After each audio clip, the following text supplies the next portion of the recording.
ओम शांति। आज 6 मई 2024 बाबा के महावाक्य हैं, मीठे बच्चे, इस जन्म के पापों से हल्का होने के लिए बाप को सच सच सुनाओ और पिछले जन्मों के विकर्मों को योग अग्नि से समाप्त करो। प्रश्न है, खुदाई खिदमतगार बनने के लिए कौन सी एक चिंता यानी फुरना चाहिए? उत्तर है, हमें याद की यात्रा में रहकर पावन जरूर बनना है। पावन बनने का फुरना चाहिए, यही मुख्य सब्जेक्ट है। जो बच्चे पावन बनते हैं वही बाप के खिदमतगार बन सकते। बाप अकेला क्या करेगा? इसलिए बच्चों को श्रीमत पर अपने ही योग बल से विश्व को पावन बनाकर पावन राजधानी बनानी है। पहले स्वयं को पावन बनाना है। ओम शांति। यह तो जरूर बच्चे समझते हैं। हम बाबा के पास जाते हैं रिफ्रेश होने के लिए। वहाँ सेंटर्स पर जब जाते हैं तो ऐसे नहीं समझ सकते। तुम बच्चों की बुद्धि में है बाबा मधुबन में है। बाप की मुरली चलती ही है बच्चों के लिए। बच्चे समझेंगे हम जाते हैं मधुबन में मुरली सुनने। मुरली अक्षर श्री कृष्ण के लिए समझ लिया है। मुरली का अर्थ कोई और नहीं है। तुम बच्चों को अब अच्छी तरह से समझ आई है ना? बाप ने समझाया है और तुम फील करते हो। बरोबर हम बहुत बेसमझ बन पड़े थे। ऐसे कोई भी अपने को समझते नहीं है।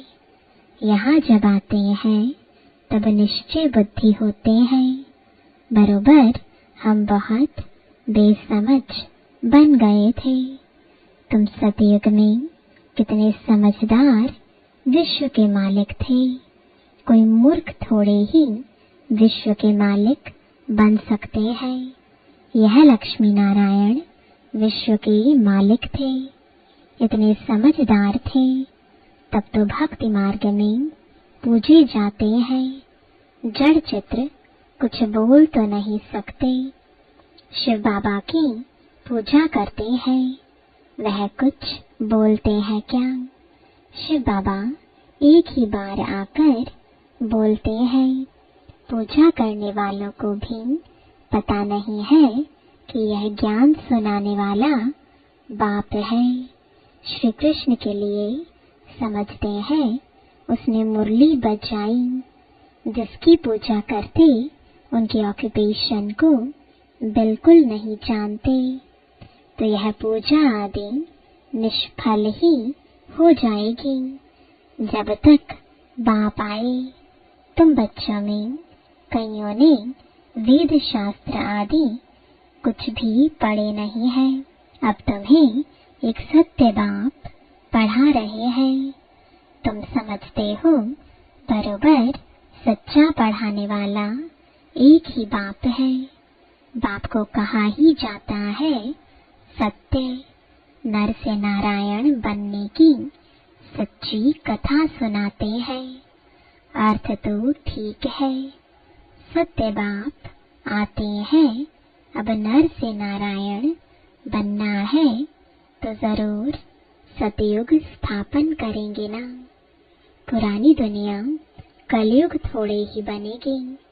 कथा सुनने समय यह कोई को बुद्धि में नहीं होता है कि हम नर से नारायण बनेंगे। अभी तुमको नर से नारायण बनने का राजयोग सिखलाते हैं। यह भी कोई नई बात नहीं। बाप कहते हैं मैं कल्प कल्प आकर समझाता हूँ। युगे युगे कैसे आऊंगा? ब्रह्मा का चित्र दिखाकर तुम समझा सकते हो। यह रथ है, यह है बहुत जन्मों के अंत का जन्म पतित। अब यह भी पावन बनते हैं, हम भी बनते हैं। सिवाय योग बल के कोई पावन बन नहीं सकता। विकर्म विनाश हो ना सके। पानी में स्नान करने से कोई पावन नहीं बनते। यह है योग अग्नि। पानी होता है आग को बुझाने वाला, आग होती है जलाने वाली।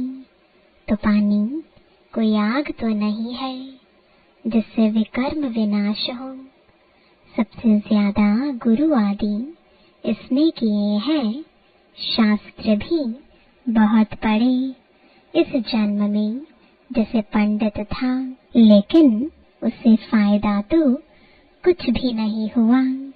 पुण्य आत्मा तो बनते ही नहीं, पाप ही करते आए। बाप ने समझाया है, जो अपने को बच्चे समझते हैं तो इस जन्म में जो पाप आदि किए हैं, जबकि सम्मुख बाप आया है तो पाप कर्म बता देने चाहिए तो हल्का हो जाएगा। इस जन्म में हल्के हो जाएंगे। फिर पुरुषार्थ करना है। जन्म जन्मांतर के पाप कर्म का बोझा जो सिर पर है उसे उतारना है। बाप योग की बात समझाते हैं। योग से ही विकर्म विनाश होंगे। यह बातें तुम अभी सुनते हो। सतयुग में यह बातें कोई सुना ना सके। यह सारा ड्रामा बना हुआ है। सेकंड बाय सेकंड यह सारा ड्रामा फिरता रहता है। एक सेकंड न मिले दूसरे से। सेकंड बाय सेकंड आयु भी कम होती जाती है। अभी तुम आयु को कम होने से ब्रेक देते हो और योग से आयु को बढ़ाते हो। अब तुम बच्चों को अपनी आयु को बड़ा बनाना है योग बल से। योग के लिए बाबा बहुत जोर देते हैं, परंतु कई समझते नहीं। कहते हैं बाबा हम भूल जाते हैं। तब बाबा कहते हैं योग कोई और बात नहीं, यह है याद की यात्रा। बाप को याद करते करते पाप कटते जाएंगे। अंतमति सुगति हो जाएगी। इस पर एक मिसाल भी देते हैं। कोई ने किसको कहा तुम भैंस हो, तो बस वह समझने लगा मैं तो भैंस हूँ। बोला इस दरवाजे से निकलो, तो बोला मैं भैंस हूँ, कैसे निकलूं? सचमुच जैसे भैंस बन गया। यह एक मिसाल बैठ बनाया है, बाकी कोई ऐसा है नहीं। यह कोई यथार्थ मिसाल नहीं है। हमेशा रियल बात पर मिसाल दिया जाता है। इस समय बाप तुमको जो समझाते हैं उनके फिर भक्ति मार्ग में त्योहार मनाए जाते हैं। कितने मेले मलाखड़े आदि होते हैं। बाकी इस समय जो कुछ होता है उनके त्योहार बन जाते हैं। तुम यहाँ कितने स्वच्छ बनते हो। मेले मलाखड़े में तो कितने मैले होते हैं। शरीर को मिट्टी मलते हैं। समझते हैं पाप मिट जाएंगे। बाबा का खुद यह सब किया हुआ है। नासिक में पानी बहुत गंदा होता है, वहां जाकर मिट्टी मलते हैं। समझते हैं पाप विनाश हो जाएंगे। फिर उस मिट्टी को साफ करने के लिए पानी ले आते हैं। विलायत में कोई बड़े महाराजा आदि जाते थे तो गंगा जल का मटका साथ ले जाते थे, फिर स्टीमर में वही पानी पीते थे। आगे एरोप्लेन, मोटर आदि थे नहीं। 100-150 वर्ष में क्या क्या बन गया है। सतयुग आदि में यह साइंस आदि काम में आती है। वहाँ तो महल आदि बनाने करने में देरी नहीं लगती। अभी तुम्हारी बुद्धि पारस बुद्धि बनती है तो सब काम सहज कर लेती है। जैसे यहाँ मिट्टी की ईंटें बनती हैं, वहाँ सोने की होती हैं। इस पर माया मच्छंदर का खेल भी दिखाते हैं। यह तो उन्होंने नाटक बैठ बनाए हैं दिखाने के लिए। बरोबर स्वर्ग में सोने की ईंटें हैं, उसको कहा ही जाता है गोल्डन एज, इसको कहा जाता है आयरन एज। स्वर्ग को तो सभी याद करते हैं, चित्र भी उन्हों के कायम है। कहते भी हैं आदि सनातन धर्म, फिर हिंदू धर्म कह देते हैं। देवता के बदले हिंदू कह देते हैं, क्योंकि विकारी है तो देवता कैसे कहें। तुम कहाँ भी जाते हो तो यह समझाते हो, क्योंकि तुम हो मैसेंजर, पैगंबर। बाप का परिचय हर एक को देना है। कोई झट समझेंगे कि बरोबर तुम ठीक कहते हो, 2 बाप बरोबर है। कोई कह देंगे परमात्मा तुम सर्वव्यापी है। तुम समझते हो एक से हद का वर्षा मिलता है, पारलौकिक बाप से बेहद का वर्षा मिलता है 21 जन्म के लिए। यह ज्ञान भी अभी है, वहाँ यह ज्ञान नहीं रहता। संगम पर ही वर्षा मिलता है, जो फिर 21 पीढ़ी जन्म बाय जन्म तुम राज्य करते हो। तुम सारे विश्व के मालिक बनते हो। यह तुमको अभी मालूम पड़ा है। जो पक्के निश्चय बुद्धि है, उनको कोई संशय उठाने की बात ही नहीं। बेहद के बाप से बेहद का वर्षा मिलता है। शिव बाबा आएंगे तो जरूर कुछ वर्षा देते होंगे।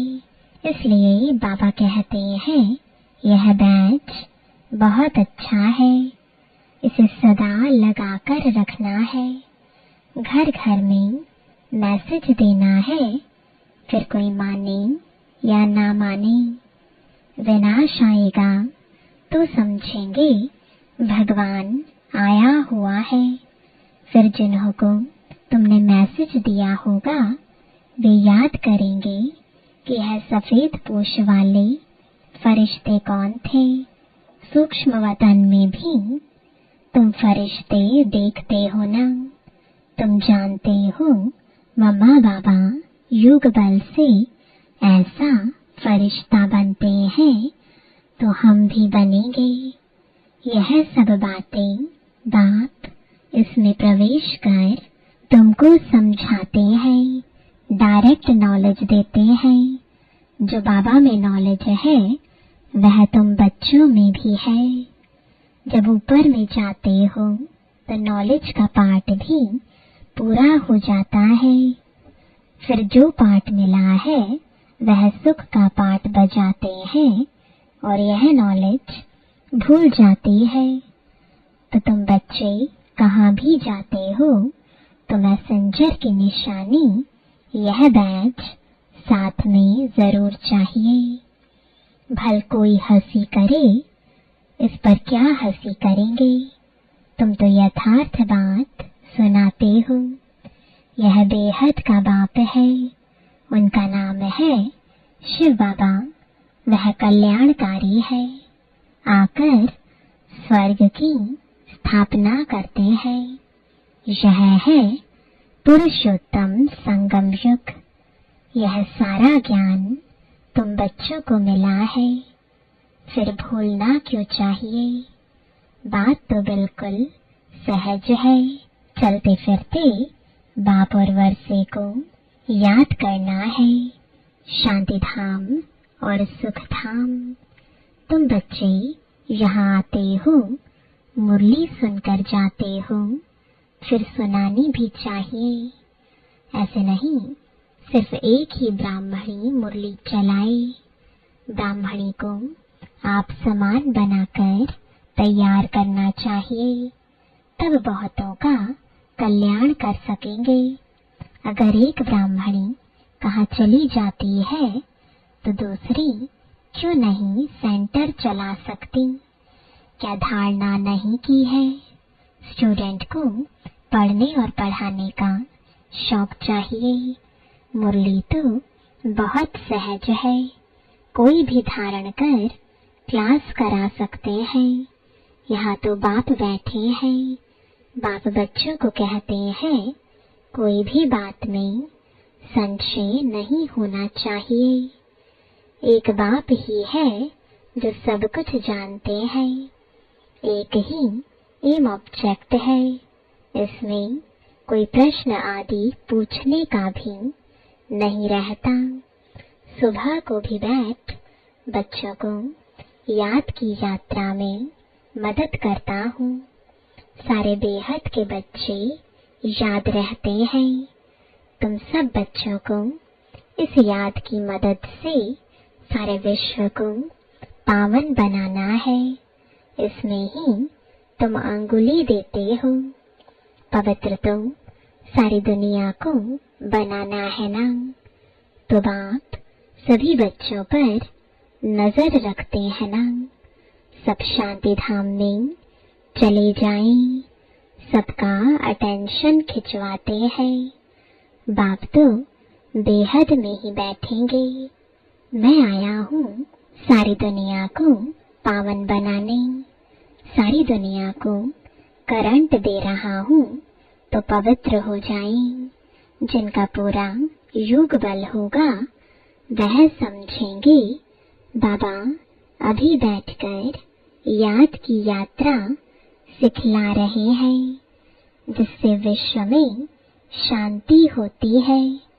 बच्चे भी याद में रहते हैं तो मदद मिलती है। मददगार बच्चे भी चाहिए ना। खुदाई खिदमतगार निश्चय बुद्धि ही याद करेंगे। तुम्हारी पहली सब्जेक्ट है ही पावन बनने की।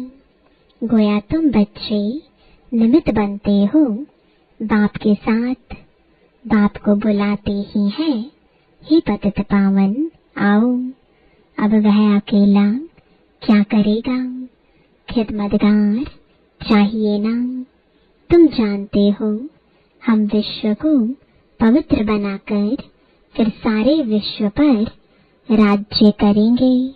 बुद्धि में जब ऐसा निश्चय होगा तब नशा चढ़ेगा। तुम बच्चे जानते हो हम बाप की श्रीमत से अपने योग बल से अपने लिए राजधानी स्थापन कर रहे हैं। यह नशा चढ़ना चाहिए। यह है रूहानी बात। बच्चे समझते हैं हर कल्प बाबा इस रूहानी बल से हमको विश्व का मालिक बनाते हैं। यह भी समझते हो कि शिव बाबा आकर स्वर्ग की स्थापना करते हैं। अभी सिर पर इस याद की यात्रा का ही फुरना है, पुरुषार्थ करना है। धंधा आदि करते भी याद की यात्रा रहे। एवर हेल्दी बनाने के लिए बाप कमाई बड़ी जबरदस्त कराते हैं। इस समय सब कुछ भुलाना पड़ता है। हम आत्माएं जा रही हैं आत्म अभिमानी बनने की प्रैक्टिस कराई जाती है। खाते पीते चलते फिरते यह क्या बाप को याद नहीं कर सकते? कपड़ा सिलाई करते बुद्धि योग बाप की याद में रहे। बहुत सहज है, यह तो समझते हो 84 का चक्र पूरा हुआ है। अभी बाप हम आत्माओं को राजयोग सिखलाने आए हैं। यह वर्ल्ड की हिस्ट्री ज्योग्राफी रिपीट होती रहती है। कल्प पहले भी ऐसे हुआ था, जो अब फिर रिपीट हो रहा है। यह रिपीटिशन का राज भी बाप ही समझाते हैं। हर एक को ड्रामा में पार्ट मिला हुआ है, वह बजाते रहते हैं। बच्चों को राय दी जाती है कि बाप को याद करो तो सतु प्रधान बनेंगे। फिर यह शरीर भी छूट जाएगा। तुम्हारी बुद्धि में अब यही है, हम आत्मा सतु प्रधान बने, क्योंकि वापस घर जाना है। सतयुग में ऐसे नहीं कहेंगे, वहां तो कहेंगे एक पुराना शरीर छोड़ दूसरा लेना है। वहां तो दुख की बात नहीं, यहाँ यह दुख धाम है। पुराने शरीर है तो समझते हैं इनको छोड़ अब वापस अपने घर जाएं। बाप को निरंतर याद करना है। वह निराकार बाप ही ज्ञान का सागर है। वही आकर सबकी सदगति करते हैं। बाप कहते हैं साधुओं का भी उद्धार करता हूँ। तुम अब एक बाप से योग लगाओ। तुम सब आत्माओं को बाप से वर्षा लेने का हक है। अपने को आत्मा समझ देही अभिमानी बनो और बाप को निरंतर याद करो तो पाप कटते जाएंगे।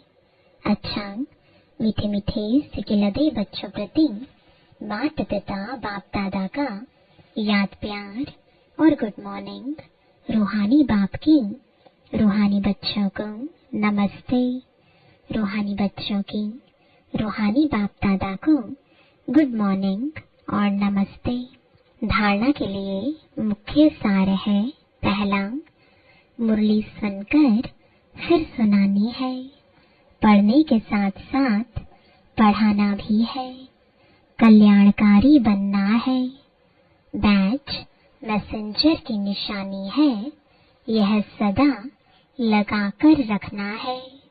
दूसरा, विश्व में शांति स्थापन करने के लिए याद की यात्रा में रहना है।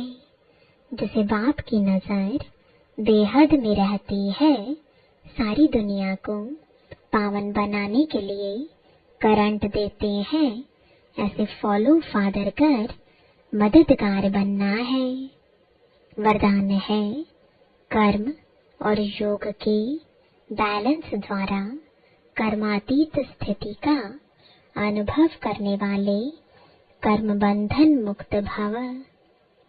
कर्म के साथ साथ योग का बैलेंस हो तो हर कर्म में स्वतः सफलता प्राप्त होती है। कर्मयोगी आत्मा कभी कर्म के बंधन में नहीं फंसती। कर्म के बंधन से मुक्त को ही कर्मातीत कहते हैं। कर्मातीत का अर्थ यह नहीं है कि कर्म से अतीत हो जाओ, कर्म से न्यारे नहीं, कर्म के बंधन में फंसने से न्यारे बनो। ऐसी कर्म योगी आत्मा अपने कर्म से अनेकों का कर्म श्रेष्ठ बनाने वाली होगी। उसके लिए हर कार्य मनोरंजन लगेगा, मुश्किल का अनुभव नहीं होगा। स्लोगन है, परमात्म प्यार ही समय की घंटी है, जो अमृत वेले उठा देती है। ओम शांति।